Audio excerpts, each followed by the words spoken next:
ಮಾದಲಾಪುರ ಎಂಬ ಊರಿನಲ್ಲಿ ಸೋಮಾರಿಯಾದ ಒಬ್ಬ ರೈತನಿದ್ದ. ಅವನು ವ್ಯವಸಾಯ ಇಷ್ಟವಿಲ್ಲದೆ ಉದರ ಪೋಷಣೆಗಾಗಿ ಮಾತ್ರ ಕೆಲಸ ಮಾಡುತ್ತಿದ್ದ. ಊರಿನವರೆಲ್ಲ ಅವನನ್ನು ಸೋಮಾರಿ ಸಿದ್ಧ ಎನ್ನುತ್ತಿದ್ದರು. ಒಮ್ಮೊಮ್ಮೆ ಅದು ಬೇಸರವೆನಿಸಿದರೆ ಅರೆ ಹೊಟ್ಟೆಯಲ್ಲೇ ಮಲಗಿಬಿಡುತ್ತಿದ್ದ. ಅಂದು ಊರಿನಲ್ಲಿ ಜಾತ್ರೆ ನಡೆಯುತ್ತಿತ್ತು. ಅತಿಥಿಯಾಗಿ ಒಬ್ಬ ಸನ್ಯಾಸಿಯನ್ನು ಕರೆಸಿದ್ದರು. ಊರಿನ ಜನರೆಲ್ಲರೂ ಅವರನ್ನು ಅತ್ಯಂತ ಗೌರವದಿಂದ ಬರಮಾಡಿಕೊಂಡು ಉಪಚರಿಸುತ್ತಿದ್ದರು. ಕೆಲವರು ಅವರಿಗೆ ತಲೆ ಬಾಗಿ ನಮಸ್ಕರಿಸುತ್ತಿದ್ದರು. ಇದನ್ನು ಕಂಡ ಅವನಿಗೆ ನಾನು ಸಹ ಅವರಂತೆ ಶ್ರೇಷ್ಠ ವ್ಯಕ್ತಿಯಾಗಬೇಕು ಎನಿಸಿತು. ಅವರ ಬಳಿ ಹೋಗಿ ತನ್ನ ಮನದ ಆಸೆಯನ್ನು ಈಡೇರಿಸುವಂತೆ ನಾನು ಜಗತ್ತಿನ ಅತ್ಯಂತ ಬುದ್ಧಿ ಮತ್ತು ಶಕ್ತಿವಂತನಾಗಬೇಕು ಎಂದ. ಅವರು ಗಂಭೀರರಾಗಿ, ನೋಡು ಮಗು, ಇಲ್ಲಿ ಶ್ರೇಷ್ಠ, ಉಚ್ಚನೆಂಬ ನೀತಿಯಿಲ್ಲ. ಮನುಷ್ಯನಲ್ಲೇ ಬುದ್ಧಿ ಮತ್ತು ಶಕ್ತಿ ಎರಡೂ ಅಡಗಿದೆ ಎಂದ. ಅವನು ಒಪ್ಪದೆ ಹಠ ಮಾಡಿದ. ನಂತರ ಮಗು, ನಾನು ವಿನಾಯಕನನ್ನು ಆರಾಧಿಸಿ ಮೊದಲ ಪೂಜೆ ಅವನಿಗೆ ನೀಡುವೆವು. ಅವನನ್ನು ಕುರಿತು ತಪಸ್ಸು ಮಾಡು ಎಂದರು. ರೈತ ಮನೆ ಊರನ್ನು ಬಿಟ್ಟು ಕಾಡಿನ ಗುಹೆಯೊಂದರಲ್ಲಿ ಘೋರ ತಪಸ್ಸಿಗೆ ಕುಳಿತ. ಅವನ ಭಕ್ತಿಗೆ ಮೆಚ್ಚಿದ ಗಣಪ ಪ್ರತ್ಯಕ್ಷನಾಗಿ ಏನು ವರ ಬೇಕೆಂದು ಕೇಳಿದ. ಅವನು ತಾನು ಅತ್ಯಂತ ಯುಕ್ತಿಶಾಲಿ ಮತ್ತು ಶಕ್ತಿಶಾಲಿ ಪ್ರಾಣಿಯಾಗಬೇಕು, ನಿನಗಿಂತ ಬಲಶಾಲಿಯಾಗಬೇಕು ನಾನು ಎಂದು ಗೋಗರೆದ. ಗಣಪತಿ ತುಸು ಯೋಚಿಸಿ, ನೋಡಪ್ಪ, ಜನ ನಾನೇ ಬುದ್ಧಿವಂತ ಮತ್ತು ಧೈರ್ಯಶಾಲಿ ಎಂದುಕೊಳ್ಳುತ್ತಾರೆ.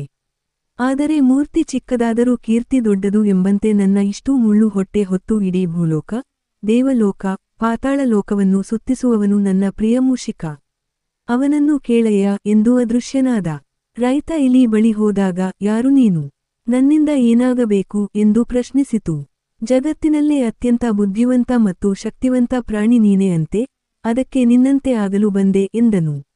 ಇಲಿ, ನಾನೆಷ್ಟೇ ಶಕ್ತಿಶಾಲಿಯಾದರೂ ನನ್ನನ್ನು ಬೇಟೆಯಾಡಿ ಆಹಾರವನ್ನಾಗಿಸಿಕೊಳ್ಳುವ ಪ್ರಾಣಿಯೆಂದರೆ ಬೆಕ್ಕು. ಅದರ ಬಳಿ ಕೇಳು ಎಂದಿತು. ಬೆಕ್ಕಿನ ಬಳಿ ಹೋಗಿ ಅದೇ ಆಸೆಯನ್ನು ವ್ಯಕ್ತಪಡಿಸಿದಾಗ, ನಾನೆಷ್ಟೇ ಚಾಣಾಕ್ಷನಾದರೂ ಕಾಡು ನಾಯಿಗಳ ಕಣ್ಣಿಗೆ ಹೆದರಿ ಬದುಕುವುದು. ನೀನು ಅದರ ಬಳಿ ಹೋಗು ಎಂದು ಹೇಳಿ ಕಳುಹಿಸಿತು. ಕಾಡು ನಾಯಿ, ನಾನೆಷ್ಟೇ ಬುದ್ಧಿವಂತಿಕೆಯಿಂದ ಬೇಟೆಯಾಡಿದರೂ ಈ ಹುಲಿಗಳ ಬುದ್ಧಿ ಸಾಮರ್ಥ್ಯ ನನ್ನಲ್ಲಿಲ್ಲ. ಹೋಗಿ ಹುಲಿರಾಯನ ಬಳಿ ಸಹಾಯ ಬೇಡು ಎಂದಿತು. ಅವನಿಗೂ ಇದೇ ಸರಿ, ಹುಲಿಯಷ್ಟು ಶಕ್ತಿಶಾಲಿ ಜೀವಿ ಮತ್ತೊಂದಿಲ್ಲ ಎಂದು ಅದನ್ನು ಸಂಧಿಸಿ ತನ್ನ ಆಸೆ ಹೇಳಿದ. ಹುಲಿ ನಕ್ಕು, ಅಯ್ಯ, ಇಷ್ಟು ಚೂಪಾದ ಉಗುರು, ಹಲ್ಲಿದ್ದರೂ, ಮಾಂಸಾಹಾರಿಯಾದರೂ ಒಂದು ಸಸ್ಯಾಹಾರಿ ಪ್ರಾಣಿಯ ಮುಂದೆ ಯಕಶ್ಚಿತ್ ಸೋಲೊಪ್ಪಿ ಓಡುತ್ತೇನೆ. ಗಜಪಡೆಯನ್ನು ಕೇಳು ಹೋಗಯ್ಯ ಎಂದು ತನ್ನ ಬೇಟೆಯನ್ನು ಹುಡುಕಿಕೊಂಡು ಹೊರಟು ಹೋಯಿತು. ತಿರುಗಿ ತಿರುಗಿ ಸುಸ್ತಾಗಿದ್ದವನು ತುಸು ವಿಶ್ರಾಂತಿಗೆ ಎಂದು ಮರದಡಿ ವಿಶ್ರಮಿಸಿದ. ಅಷ್ಟರಲ್ಲಿ ಅಲ್ಲಿಗೆ ಬಂದ ಗಜಪಡೆಯನ್ನ ನೋಡಿ ಸಂತಸದಿಂದ ತನ್ನ ಬೇಡಿಕೆಯನ್ನು ಕೇಳಿದ.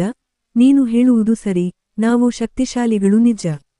ಬದುಕಲು ಬರೀ ಶಕ್ತಿಯಿದ್ದರೆ ಸಾಲದು, ಯುಕ್ತಿಯೂ ಬೇಕು. ಅಂತಹ ಅಗಾಧ ಯುಕ್ತಿಯನ್ನೇ ತನ್ನ ಬಲವಾಗಿಸಿಕೊಂಡು ನಮ್ಮನ್ನು ಅವರು ಹೇಳಿದಂತೆ ಕೇಳುವಂತೆ ಪಳಗಿಸುವ ಕಲೆ ಮನುಷ್ಯ ಮಾತ್ರವಿದೆ. ಹಾಗಾಗಿ ನಮ್ಮೆಲ್ಲರಿಂತ ಅವರೇ ಬಲಿಷ್ಠರು ಎಂದಿತು. ಈಗ ಸಿದ್ಧನು, ದೇವರು ಒಳ್ಳೆಯ ಜನ್ಮ ನೀಡಿದರೂ ಉಪಯೋಗಿಸದೆ ಇಷ್ಟೂ ದಿನ ಕೊರಗಿದೆ ಎಂದು ತನ್ನ ತಪ್ಪನ್ನು ಅರಿತು ಸೊಗಸಾದ ಬೆಳೆ ಬಿತ್ತು ಶ್ರಮಜೀವಿಯಾದ. ಊರಿನ ಜನರು ಅವನನ್ನು ಗೌರವದಿಂದ ಕಾಣತೊಡಗಿದರು. ಜೊತೆಗೆ ಸಿದ್ಧನು ತನ್ನ ಕೈಲಾದಷ್ಟು ಪರೋಪಕಾರ ಮಾಡುತ್ತಾ ಜೀವನ ಸಾಗಿಸಿದ.